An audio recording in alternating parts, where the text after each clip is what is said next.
Et bonjour les papas. Et bah bonne fête à tous les papas. Bienvenue dans le groupe des papas. Aujourd'hui je vous reçois au potager avec mon super short de potager pour vous souhaiter une bonne fête des pères. Alors, vous voyez du boulot, on n'a jamais trop le temps de s'en occuper de ce pauvre potager. Aujourd'hui je suis un peu tranquille, c'est le dimanche. Normalement la vidéo devait sortir ce matin, elle n'est pas sortie. Voilà, une fois n'est pas coutume comme on dit. Donc hier soir au gala de ma fille, elle m'a offert mon cadeau d'anniversaire, mon joli chapeau tout neuf. Alors vous verrez peut-être pas, je vous ferai un gros plan après, c'est marqué je peux pas, j'ai apéro, ma fille me connaît bien. Bon on va attaquer un peu tout ça et puis je vais un peu vous expliquer quand même de ce que ça vient quand même cette fête des pères. Allez, on est parti, j'espère que vous m'entendez parce qu'avec le vent je suis pas certain. On va enlever un peu tout ce qui traîne là au pied des tomatiers. Alors la fête des pères, on pourrait croire que ça date de il y a bien longtemps et en fait pas du tout. La fête des pères en fait c'est assez récent, ça date de 1910. Je vous mettrai le nom de la personne parce que je m'en souviens plus. C'est une américaine qui habitait dans l'état de Washington qui souhaitait que en fait on fête les pères au même titre qu'on fête les mamans. Ou ce que vous entendez, vous inquiétez pas, c'est les chiens qui jouent.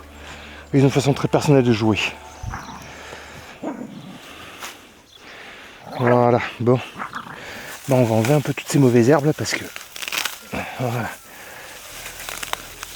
Bon, c'est fait à l'arrache. On n'est pas des grands spécialistes du potager, mais... on essaye de faire au mieux quoi. Comme on annonce des orages cet après-midi, je me dis que c'est le moment de le faire. Parce qu'avec l'humidité, on a les limaces qui vont arriver et après, elles vont tout nous manger. Bon, vous avez vu au début, on a un joli gros tas de compost. On a toutes les tontes et tout qui vont là-bas dedans. Il y a de quoi faire. On le voit même pas là. Là, ici, il y a un plant de tomates. Je vous ferai des gros plans là parce qu'on a quelques belles petites tomates qui commencent à pousser. Ça commence gentiment. C'est super agréable. Alors à la base, moi, c'est vrai que je suis pas trop pour toutes ces fêtes. Fête des pères, fête des mères, fête de ci, fête de ça, fête d'autres choses. Ça reste du commerce. Après, je vais pas trop m'en plaindre non plus parce que ça me fait travailler, hein, clairement. J'ai fait pas mal de vidéos ces derniers temps pour la fête des pères. Mais c'est vrai que bon, voilà, ça reste du commerce. En grande partie. Bon, je vais pas me plaindre, j'ai un joli chapeau. Moi, je me dis que, en tant que papa, notre but premier, c'est quand même d'aider nos enfants. Et malheureusement, je vois beaucoup de papas qui sont mis un peu à l'écart. Déjà dans les institutions, encore une fois. Souvent le papa, moi je l'ai vu avec mon fils, en gros le papa, on s'en fout de ce qu'il pense quoi. Parce que je suis passé plusieurs fois devant des juges, hommes ou femmes, hein, ça change rien du tout. Hein. C'est les lois qui sont faites pour que les mamans aient raison. Donc c'est vrai que c'est un peu embêtant tout ça. Mais bon, encore une fois, il faut faire avec. Il faut se démener. Et puis, on verra hein, si un jour ça change un petit peu. Mais bon, je pense qu'il faut pas trop rêver non plus. Enfin, si, il faut rêver, mais... Ouais, je dis beaucoup de messie en fait. Je me contredis souvent, surtout que j'ai pas du tout préparé. Là, c'est vraiment une vidéo... vous la fais comme ça en fait. Je voulais sauter et puis en fait je me suis dit que c'était l'occasion de parler de un peu des papas. De notre rôle, en gros, on n'est pas que l'autorité. Déjà rien que ça. Je pense que déjà le jour où on aura pris conscience de ça, parce que souvent on voit le papa qui est l'autorité dans la maison. C'est lui qui doit faire les gros yeux, c'est lui qui doit faire la grosse voix. Non, je suis pas d'accord. On peut le faire. Au même titre que la maman. Mais on n'est pas voué juste à faire ça. On doit aussi pouvoir être moment câlin, moment jeu, moment plein de choses en fait. Et pas que la grosse voix qui vient mettre de l'ordre quand la maman n'y arrive plus ou juste on juge que la situation le nécessite. Ouais, bah rien que quand j'aurai fait ce carré déjà, il va déjà se passer un petit moment. Ouais, ça tombe toujours, hein. Cette fameuse fête des pères. C'est quand même quelque chose de phénoménal quand même. Maintenant, on a des fêtes un peu pour tout quand même. Ah, ils avaient annoncé des orages, je les vois pas arriver là. Mais bon, on va pas se plaindre. Il fait beau. J'ai renversé la bibine. Oui, on met des bacs avec de la bière pour les limaces.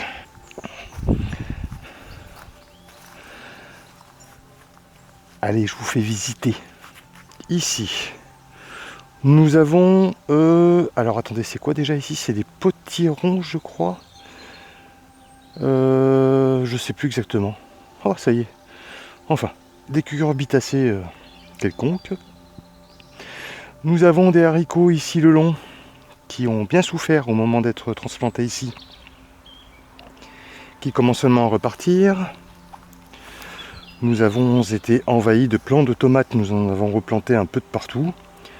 Donc ici nous avons de la tomate, de la salade, des plants de patates qui ont poussé tout seuls aussi, on ne sait pas trop de ce qui sortent.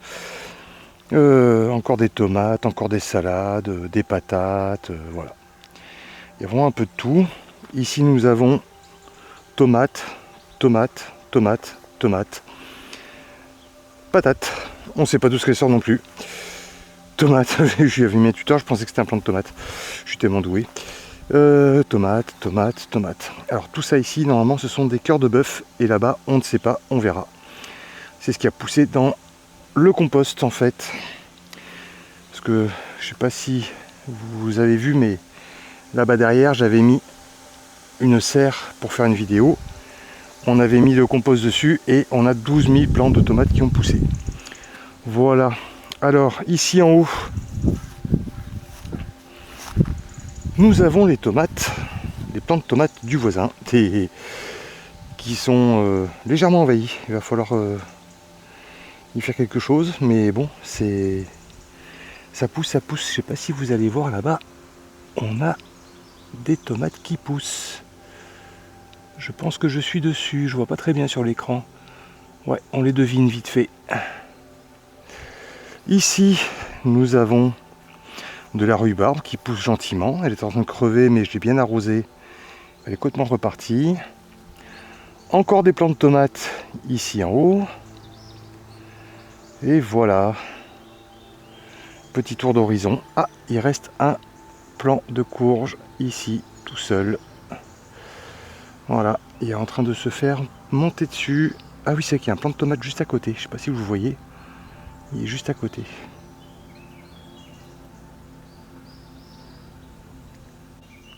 Et juste ici, à côté du tas de compost, nous avons les fraisiers qui nous ont donné déjà quelques kilos de fraises. Et franchement, c'est impressionnant ce qu'ils ont donné cette année. Et donc là, la mission du jour, c'est enlever les mauvaises herbes ici au milieu pour éviter que les plants de tomates ne se fassent manger par les limaces. Voilà, bon, vous voyez, ils ont du mal, hein, eux. Eux, ils ont vraiment du mal. S'il y a des gens doués au potager, je suis preneur de conseils, hein, parce que nous, on est des mauvais. Voilà, moi je vous pose là, on va continuer ce petit carré que j'avais dit que je voulais faire aujourd'hui. Voilà, tiens, toi tu m'embêtes à chaque fois que je veux passer, je vois même pas la planche. On a un petit peu fait à l'arrache. Vous avez vu un peu ces orties? Ça c'est de l'ortie ça. Ici, là, aussi haut que ça, c'est aussi haut que moi. Il va falloir que je mette un coup de débroussailleuse à mettre dedans. Bon, Alors, où est-ce que j'en étais? Ah oui, pourquoi est-ce que la vidéo n'est pas sortie cette semaine à temps? Parce que en fait, je suis en plein questionnement sur mon avenir professionnel. Je vous explique. J'ai un client qui m'a... un prospect, on va dire, donc un potentiel futur client, qui m'a demandé à la base une vidéo. Et qui, le lendemain, me dit, écoute, désolé, mais on va plus faire appel à des créateurs. Je savais déjà ce qui allait se passer, et je lui dis, mais pourquoi? Et il me répond, il me dit, est-ce que tu as vu VO3? Je dis, oui, je sais. Je dis, donc tu vas te servir de VO3 pour créer tes vidéos. Il me dit, bah ouais, clairement. Et il a pas tort. C'est une petite boîte qui démarre, ils n'ont pas de gros budget. Au lieu de me payer moi 150 € par vidéo, ils vont payer 200 € une fois et ils vont avoir 10, 15, 20 créateurs virtuels qui vont pouvoir faire des vidéos sur un simple prompt. Alors ce sera peut-être moins qualitatif au début, mais après ils vont trouver le truc. Ils vont savoir comment utiliser l'intelligence artificielle et petit à petit, eh ben, ils auront des résultats équivalents parce que là je vois certains créateurs américains, là, ils arrivent à avoir des résultats, c'est impressionnant. C'est vraiment impressionnant. Donc, est-ce que j'ai encore un avenir? Eh ben moi, je pense que justement, c'est peut-être même une opportunité tout ça. Je vous explique. Alors certes, pendant un certain temps, je vais perdre beaucoup d'argent, beaucoup de chiffre d'affaires à cause de ça. Mais à terme, je pense que on aura besoin d'humains quand même. Parce que si on passe au quasiment tout IA, les quelques rares qui vont encore se servir d'humains vont se dégager du lot. Voilà, clairement. Je pense que ça va être ça qui va faire la différence au bout d'un moment, c'est d'utiliser de l'humain, du vrai humain. Alors, est-ce que ça va arriver rapidement ou pas? J'en sais rien. Là, dans l'immédiat, je sais que dans le nettoyage, il y a du boulot. Donc, là, on arrive en saison estivale, il va y avoir beaucoup de boulot. Je sais que beaucoup de conciergeries vont être en manque de personnel pour le nettoyage de logement. Donc, je vais leur proposer mes services. Alors, je voulais faire que de la vitre, que ce genre de choses, mais je me dis, tant qu'à faire, j'ai déjà fait. C'est pas le boulot le plus sympa qu'il y a à faire sur Terre, mais ça paye. Ça paye même plutôt bien, parce qu'il y a moyen de nettoyer pas mal de petits appartements, de location de vacances, plein de ce genre de choses, et pourquoi pas même à terme, à force peut-être, pourquoi pas monter une conciergerie aussi. Ça pourrait être une bonne solution. Je suis un peu là... Pierre Mort, je ne sais pas si vous avez déjà vu passer sur les conciergeries. Je vous invite à aller voir pour ceux qui voudraient se lancer. Son contenu est pas mal du tout. C'est vrai que ça donne un peu envie quand même. Mais bon, faites attention. Hein. Quand ils vous disent un tel a gagné autant de milliers d'euros, ils ne vous montrent que les meilleurs. Hein. Ils ne vous montrent pas ceux qui ont loupé leur business. Voilà, donc ne pas toujours se faire duper par les montants annoncés. Wow, ça se remplit mon tas de compost. Oh, oh bah tiens. Oh, il y a une belle tomate là. Mais ouais, par contre, elle pendouille beaucoup. Où est-ce qu'elles sont les autres qu'il y avait avant? Il y en avait une ici aussi. Ça commence à arriver un peu les tomates, mais c'est vrai que ça met du temps là cette année. Je sais pas si c'est un manque d'eau, un manque d'aliments. On a mis du compost au pied, on a mis vous savez, du broyat d'ortie, parce que des orties on en a 12 000, donc on en a 12 km² d'ortie. Donc on a mis du broyat d'ortie aussi dans le fond avant de planter. Mais malgré tout ça met du temps à pousser, je ne sais pas pourquoi. Enfin bon. Les plants sont pas trop dégueulasses, mais ça ne veut pas pousser. Pardon, excusez-moi, je digère mon petit déj. Du coup, oui, voilà. Donc, je vais mettre l'accent pour l'instant sur le nettoyage. Je vais peut-être lancer un peu de publicité, je sais pas. Je vous partagerai ça. De toute façon, comme je vous ai dit là, à partir de demain, vous allez me voir dans les shorts. Parce que en fait, j'ai commencé à prendre l'habitude de me filmer. Alors au début, c'était une catastrophe. J'ai rien mis en ligne, hein, vous avez bien vu. Parce que c'est un peu comme cette vidéo en fait. C'est un peu décousu, c'est un peu n'importe quoi. Mais bon. Voilà quoi, c'est comme ça aussi qu'on apprend. Hein. Je ne suis pas Amixem, je ne suis pas Squeezie, loin de là. Je vous partage juste un peu des moments de vie, des expériences, ce genre de choses, tout ce qui peut éventuellement vous intéresser aussi, hein, bien sûr, hein, c'est un peu le but. Je vous partage mes expériences, je vous partage un peu tout ce que je fais. Par exemple, c'est pareil, j'ai une vidéo sur la remorque. Parce qu'en fait, je me suis fait une remorque. C'est-à-dire, j'ai acheté un vieux machin où il restait les 2 roues et le châssis, en gros. J'ai jeté tout ce qu'il y avait autour et j'ai remonté une remorque. Alors, j'ai fait en bois parce que j'ai pas de quoi souder. Mais franchement, elle va bien. Et puis, quand j'ai des choses à emmener à la déchetterie ou quoi, c'est un peu facile. À la base, j'avais pris parce que je voulais me relancer dans le jardinage. Dans la tonte, des brousaillages et tout ça. Et je m'étais dit, comme ça, moi, je peux emmener les tontes. Mais bon, je ne l'ai pas lancé, ça. C'est toujours pareil, en fait. En fait, je pense que quand on entreprend, le problème, c'est pas d'avoir des idées, c'est pas d'avoir un business qui tourne, c'est de ne pas s'éparpiller. Donc là, je pense il est grand temps que je me recentre vraiment à fond sur le nettoyage et que je développe cette activité, parce que c'est une activité où c'est facile de trouver du salarié, où c'est facile, parce qu'il n'y a pas, je veux dire, même quelqu'un qui n'a jamais fait de ménage de sa vie, je sais que je le prends avec moi une semaine, je lui apprends la base. Si la personne est un minimum bosseuse, elle va se débrouiller toute seule. Et puis voilà, donc si ça se développe au-delà de ce que je suis capable de faire, ce sera facile de mettre quelqu'un sur le nettoyage de vide, sur le nettoyage de logement, sur le nettoyage de... Voilà. Parce que les vides j'aime bien, donc je vais peut-être plutôt les garder pour moi ça, mais... Oh bah allez, c'est ma boîte. Hein. On verra bien ce que ça va donner tout ça. Mais bon. C'est vrai que du coup, ouais, cette histoire d'IA, ça m'a bien pompé mon temps là, cette semaine. Et c'est pour ça qu'il n'y a pas de vidéo en ligne ce matin. Et que ce matin, là, on se retrouve ensemble dans le potager à arracher des mauvaises herbes.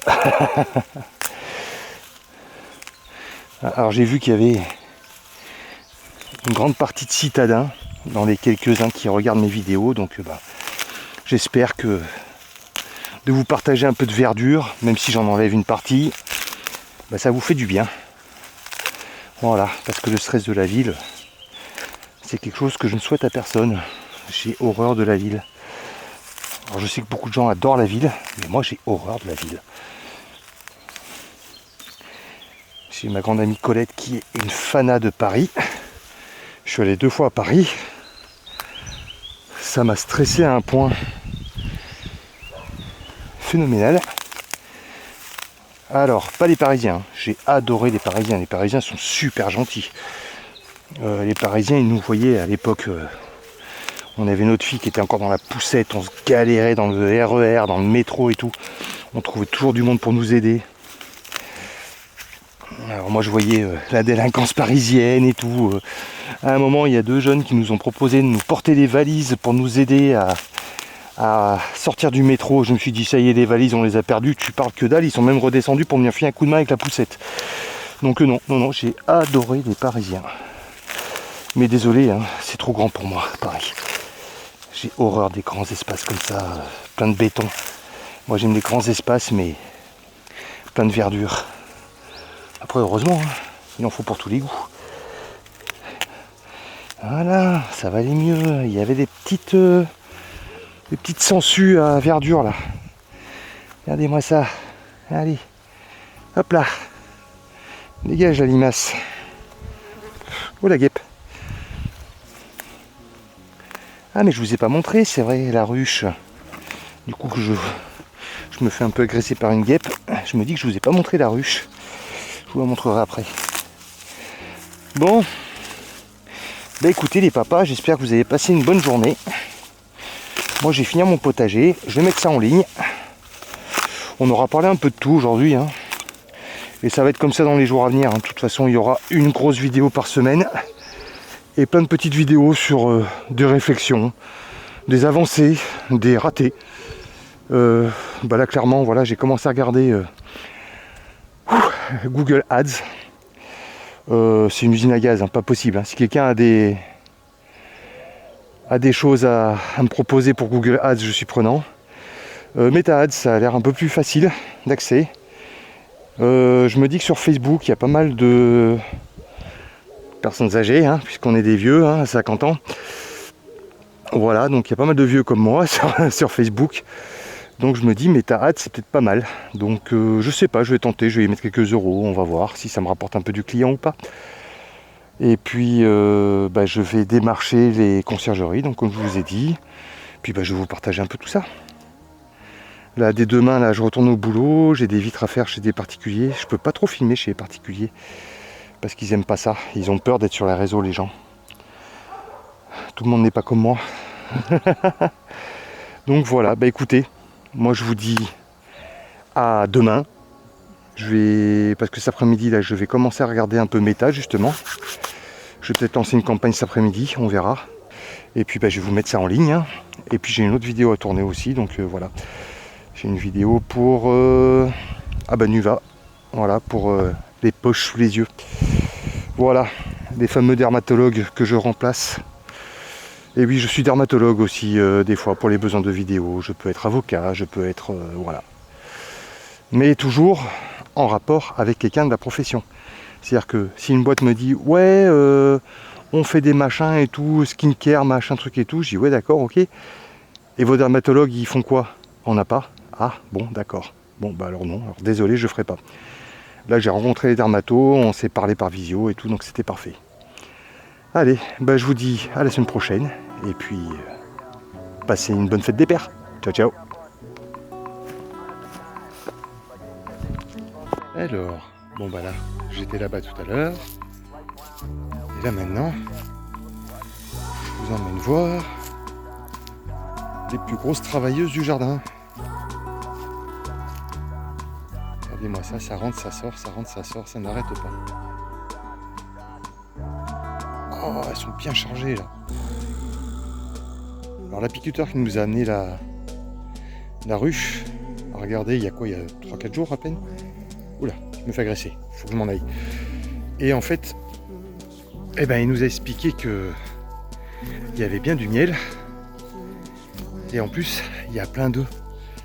Elles sont en train de pondre tant qu'elles peuvent. Enfin, la reine est en train de pondre tant qu'elle peut. Donc, ça nous assure du bon miel pour cette année. Alors que depuis 2 ans, c'était mort. À chaque fois, la reine mourait ou quittait la ruche, du moins. Et impossible d'avoir de miel. Donc là, cette année, ça semble bien parti. Voilà. Bon, allez, ce coup-ci, je vous laisse. Bonne fête des pères encore à tous les papas. Et puis, passez une bonne journée. Ciao, ciao.